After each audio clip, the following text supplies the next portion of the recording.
90쪽으로 오세요. 일단 90쪽 와서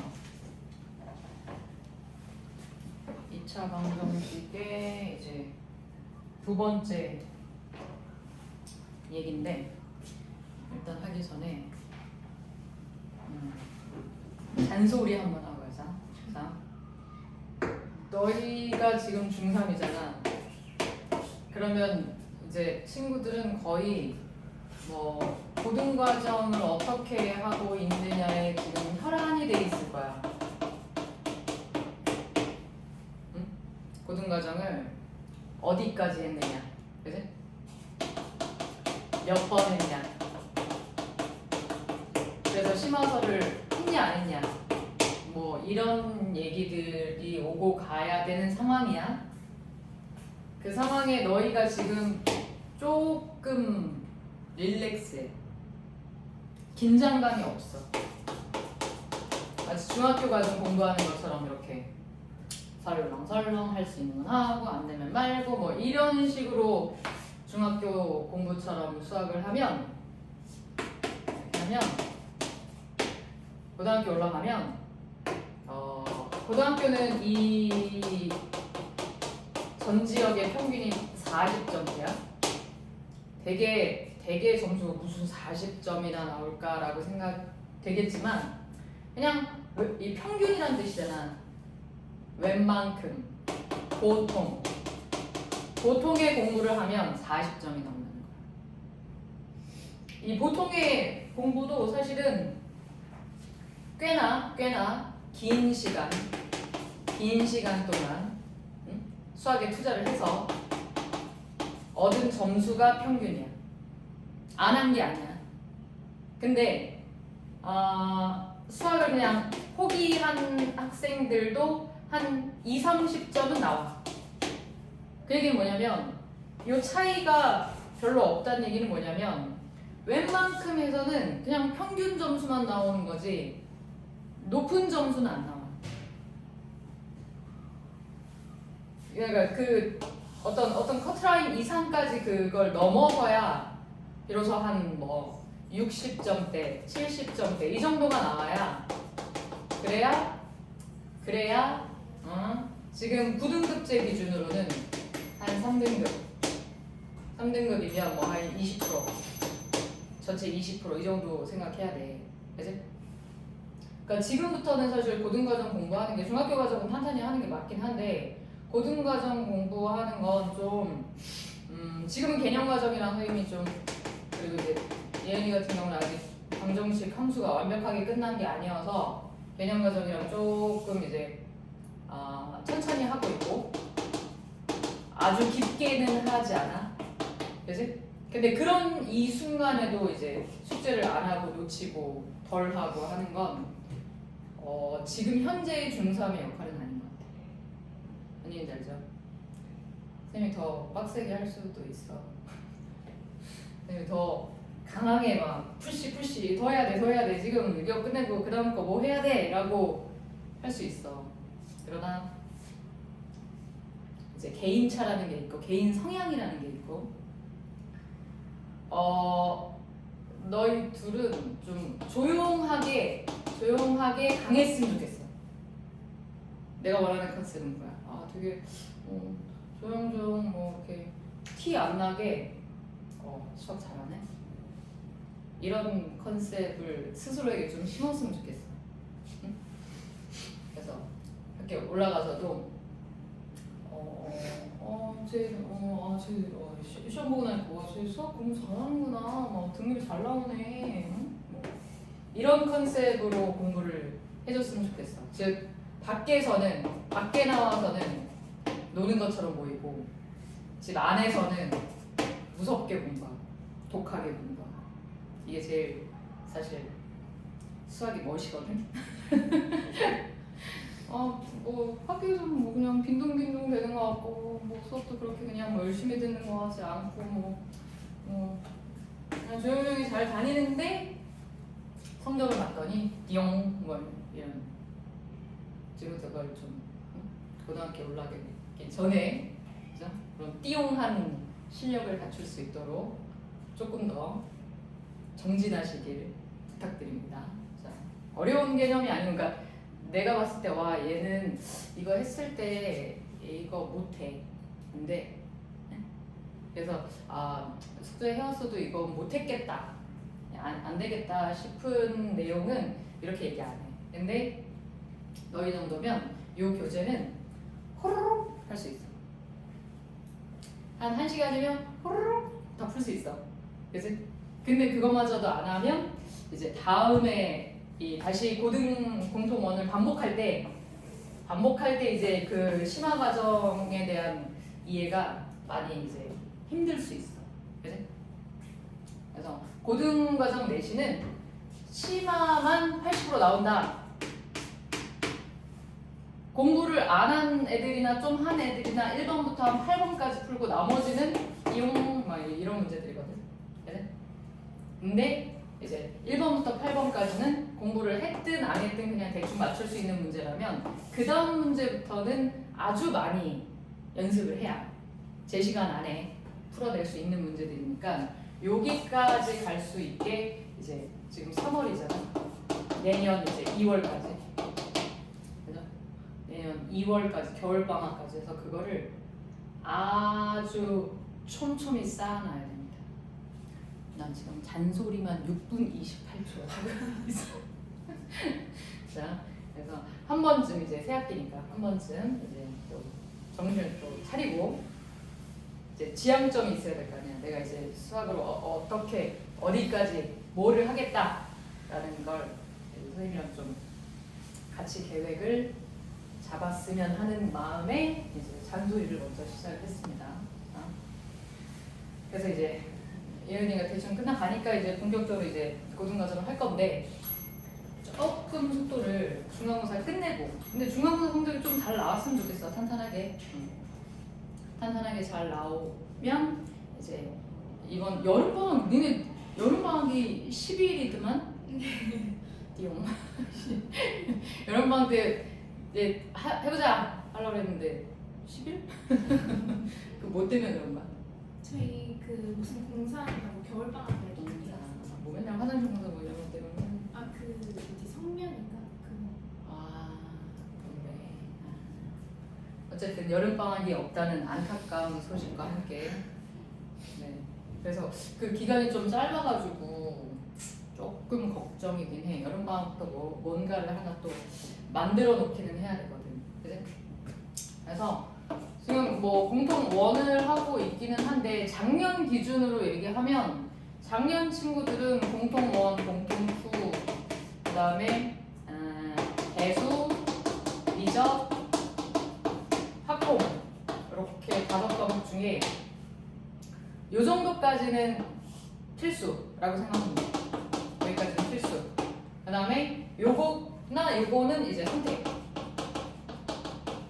이라고 생각하면 될 것 같아요. 그래서 선생님이 계획하는 진도는 일단 2월까지 대수는 내년 2월까지 해서 대수는 당연히 끝낼 건데 그 사이사이 여름방학, 겨울방학 동안 뭐 미적이나 확통을 하나 정도는 어차피 너희는 이제 그러니까 내가 선택이라는 거는 너희들이 겨울방학 때 뭘 들어볼까 선택을 하는 얘기고 실제로는 이제 필수 과목이니까 너희한테는 여기까지는 고1 수학이고 요렇게는 이제 고2, 고3 수업인데 결국 이제 수능 과목이 이렇게 딱 3과목이다 이렇게 생각하면 되겠죠. 그래서 그럼 무조건 이게 나는 수학이 좋은 이유가 뭐냐면 어쨌든 고등과정은 끝이 뭐라는 건 알거든.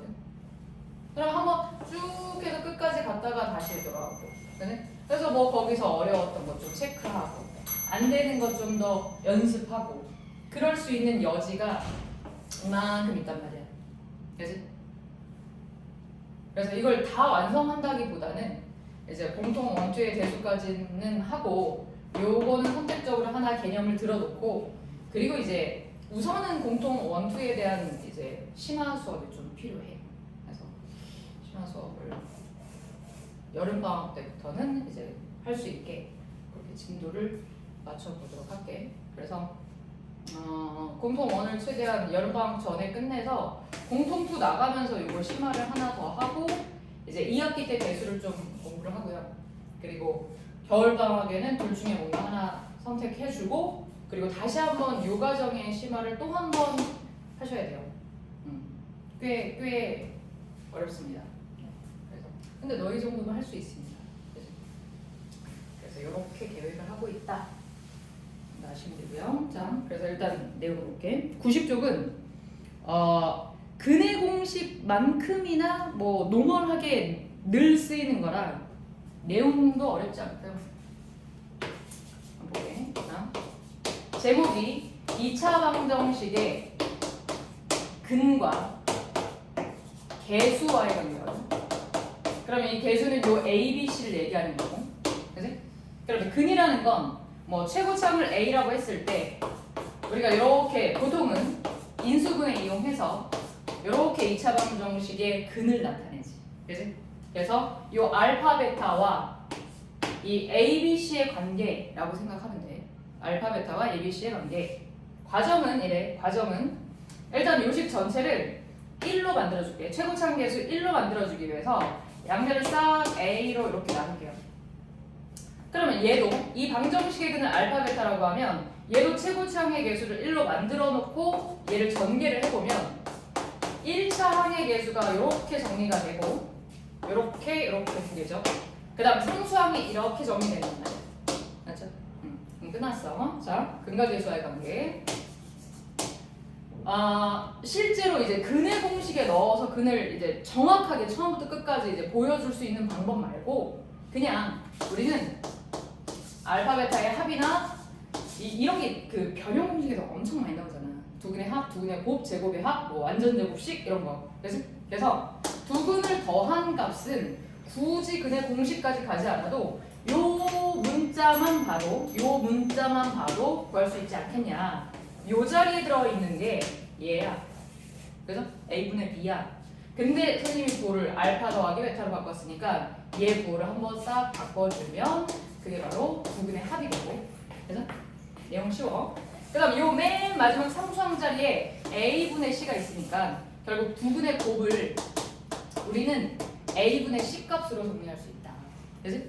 그래서 예를 들어 뭐 어떤 요런 2차 방정식의 뭐 두근의 합이나 두근의 곱, 그러니까 알파 베타를 따로따로는 모르더라도 두근을 더했을 때, 두근을 곱했을 때의 값은 요 A, B, C 값을 보고, 그죠? A, B, C 값을 보고 두근의 합은 마이너스 A분의 B니까 마이너스 2분의 마이너스 3 이렇게 될 거고, 그 다음 두근의 곱은 뭐가 된다? 마이너스 2분의 3이 된다. 이런 거.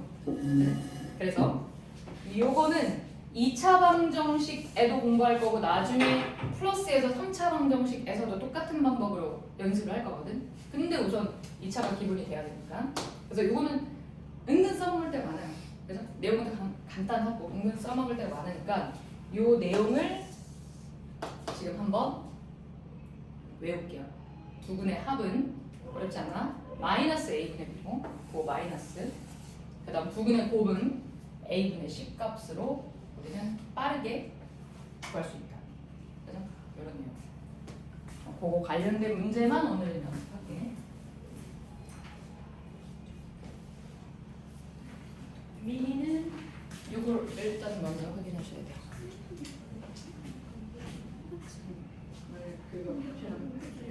이거는 지우세요. 네. 자, 어디 가냐면 92쪽. 네.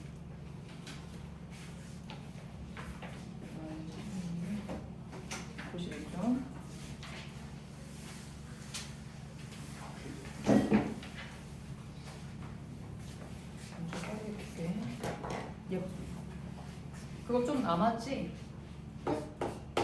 보다 다 끝났나? 2차 함수? 저 오늘 풀어왔어요. 뒤에까지 풀었다고. 이 방정식의 두근을 알파 베타라고 할 때 그때 1번 세제곱? 세제곱의 합을 구해, 제곱이구나. 제곱의 합을 구해라. 은비 숙제했니? 숙제 숙제했냐고. 네? 너 숙제 안 한다고 유명해가지고.